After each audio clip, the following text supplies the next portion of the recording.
వికారాబాద్ జిల్లా లగచర్లలో కలెక్టర్ సహా ఇతర అధికారులపై దాడిలో కుట్ర ఉందన్న ఆరోపణతో బీఆర్ఎస్ నేత కొడంగల్ మాజీ ఎమ్మెల్యే పట్నం నరేందర్ రెడ్డిని పోలీసులు అరెస్ట్ చేశారు.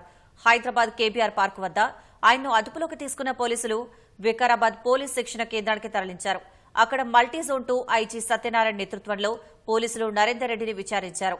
అనంతరం పరిగి పోలీస్ స్టేషన్కు అక్కడి నుంచి కొడంగల్ వైపు తరలిస్తున్నారు.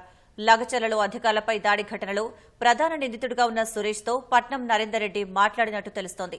మరోపక్క ఈ ఘటనలో ప్రధాన నిందితుడు సురేష్ తమ్ముడితో పాటు మరో ముగ్గురిని పోలీసులు అదుపులోకి తీసుకున్నారు.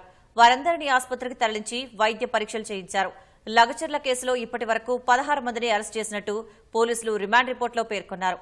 రిమాండ్ రిపోర్టులో 46 మందిని నిందితులుగా పేర్కొన్న పోలీసులు ఏవన్గా భోగమోని సురేష్ పేరు చేర్చారు.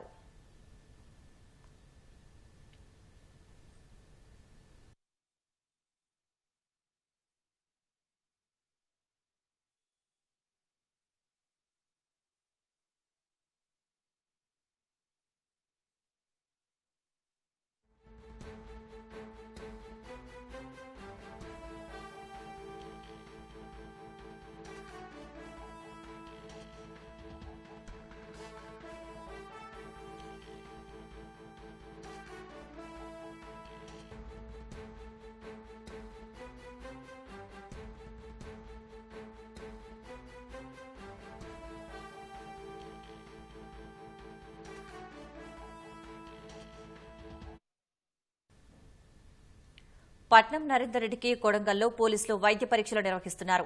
మరింత సమాచారం మా ప్రతినిధి రమేష్ ప్రత్యక్ష ప్రసారం ద్వారా అందిస్తారు. కొడంగల్ మాజీ ఎమ్మెల్యే పట్నం నరేందర్ రెడ్డిని కొద్దిసేపటి కిందనే కొడంగల్లోని ప్రభుత్వ ఆసుపత్రికి తీసుకురావడం జరిగింది. ఆసుపత్రికి తీసుకొచ్చిన అనంతరం కూడా కొడంగల్లోని జిల్లా కోర్టులో ఇటు కోర్టులో అయితే పోలీసులు అయితే తరలించడం జరిగింది. కోర్టు ప్రాంగణానికి సంబంధించి పోలీసులు భారీగా మోహరించారు.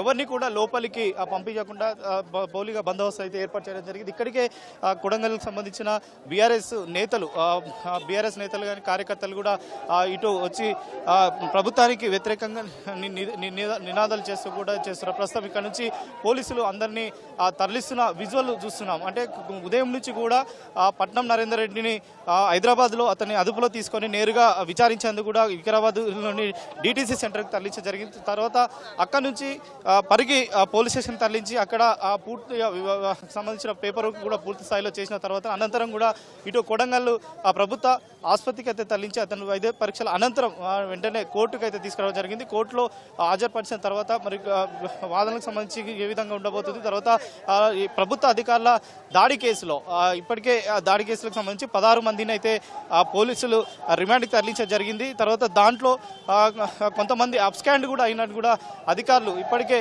వెల్లడించడం జరిగింది. దాంట్లో మొత్తం 46 మంది కూడా రిమాండ్ రిపోర్ట్లో పేర్కోవడం, ఆ రిమాండ్ రిపోర్ట్లో 26 మందికి సంబంధించి అబ్స్కాండ్ అయ్యారు, 16 మందిని రిమాండ్ చేశామని చెప్పి కూడా పోలీసులు రిమాండ్ రిపోర్ట్లో పేర్కొనడం జరిగింది. ఇదంతా జరిగిన ఘటనకు సంబంధించి పోలీసులు రిమాండ్ రిపోర్ట్లో చాలా కీలకమైన విషయాలు అయితే వెల్లడించడం జరిగింది. దాంట్లో ప్రణాళిక ప్రకారమే ఈ దాడికి పాల్పడారని చెప్పి కూడా పోలీసు రిమాండ్ రిపోర్ట్లో పేర్కొనడం జరిగింది. కేవలం దీంట్లో ఏవన్గా ఉన్న సురేష్ ఉద్దేశపూర్వకంగానే కలెక్టర్ను తర్వాత అధికారులను అక్కడికి లగచర్లకు సంబంధించిన గ్రామానికి తీసుకువెళ్ళి తర్వాత అక్కడ దాడి చేయడానికి కూడా ఇదంతా కుట్ర పన్నారని కుట్ర పన్నారని చెప్పి కూడా రిమాండ్ రిపోర్ట్లో పోలీసులు పేర్కొనడం జరిగింది. దీన్ని దృష్టిలో పెట్టుకొని తర్వాత అక్కడ కర్రలు తర్వాత రాళ్ళు సంబంధించి కానీ తర్వాత అన్ని కూడా సిద్ధంగా ఉంచుకొని ఒకేసారి పోలీసు అధికారుల పైన కూడా దాడి చేసినట్లు కూడా అధికారులు రిమాండ్ రిపోర్ట్ పేర్కొనడం జరిగింది. ఇప్పటికే నరేందర్ రెడ్డిని అరెస్ట్ చేసిన నేపథ్యంలో కూడా ఇటు ఉదయం నుంచి కూడా బీఆర్ఎస్ నేతలు తర్వాత బీఆర్ఎస్ కార్యకర్తలు కానీ కూడా ఒక్కొక్కరు కూడా ఖండించిన పరిస్థితి అయితే ఉంది. ఉదయం ఎవరిని అదుపులో తీసుకున్న పట్నం నరేందర్ రెడ్డిని అయితే మరి కాసేపట్లో అయితే జ్యుడిషియల్ రిమాండ్కి అయితే తరలించే అవకాశం ఉంది. మనం చూస్తున్నాం కొడంగల్ కోర్టు వద్ద పోలీసులు భారీగా మోహరించారు. ఎవరిని కూడా లోపలికి అనుమతించట్లేదు. కేవలం న్యాయవాదులు కానీ తర్వాత మిగతా కోర్టు సిబ్బంది మాత్రమే లోపలికి పంపిస్తున్నారు. ఎవరిని కూడా అనుమతి లోపలికి ఎవరిని కూడా పంపించట్లేదు. ఇక్కడ ఒక డిఎస్పీ స్థాయి ఇద్దరు డిఎస్పీ అధికారులు కూడా పూర్తిగా పర్యవేక్షిస్తున్నారు. ఎవరిని కూడా అనుమతించకుండా పోలీసులు అయితే భారీగా అయితే మోహరించడం జరిగింది. ఇక్కడ ఎలాంటి ఉద్రిక్త వాతావరణాలు నెలకొన్నా కూడా పోలీసులు అయితే అదుపులో చేస్తున్నారు. ఇప్పటివరకు ఇప్పుడు ఉదయం నుంచి కూడా ఒక నాటకీయ పరిణామం అయితే జరిగిందని చెప్పవచ్చు. అయితే ఉదయం అదుపులో తీసుకున్న తర్వాత అతను విచారించిన సమయంలో కానీ విచారించిన కూడా తనతో ఎలాంటి వాంగ్మూలం ఇచ్చారు, తర్వాత అతన్ని సురేష్తో ఎన్నిసార్లు మాట్లాడారు, ఆ సురేష్కి సంబంధించి కూడా సురేష్తో అన్నిసార్లు ఎందుకు మాట్లాడాల్సిన అవసరం వచ్చిన దాని మీద కూడా ఆ పోలీసులు వివరాలు కూడా సేకరించడం తెలిసింది. ఇప్పటికే ఆ వివరాల ఆధారంగా కూడా దర్యాప్తులో భాగంగా మరి నరేందర్ రెడ్డి ఎలాంటి వాంగ్మూలం పోలీసులకు ఇచ్చారు, ఆ వాంగ్మూలకు సంబంధించి కూడా ఎలాంటి పొందుపరిచారు అనేది కూడా వేచి చూడాలి. ఎందుకంటే ఇప్పుడే రిమాండ్ రిపోర్ట్లో పోలీసులు ఎలాంటి విషయాలు దాంట్లో పొందుపరిచారు అనేది కూడా తెలియాల్సింది. ఇప్పటికీ నరేందర్ రెడ్డి అయితే అరెస్ట్ చేసి తర్వాత జ్యుడిషియల్ రిమాండ్కు తరలించేందుకు కూడా కోర్టులో ప్రస్తుతం అయితే హాజరుపరిచారు. మరికొద్దిసేపట్లో కూడా న్యాయవాది జ్యుడిషియల్ రిమాండ్ విధించిన తర్వాత అతన్ని నేరుగా జైలుకి అయితే తరలించే అవకాశం ఉంది. ఈ నేపథ్యంలో కూడా ఏదన్నా ఉద్రిక్త వాతావరణం నెలకొనే పరిస్థితి ఉంటుందని చెప్పి ముందస్తుగానే పోలీసులు భారీగా మోహరించడం జరిగింది.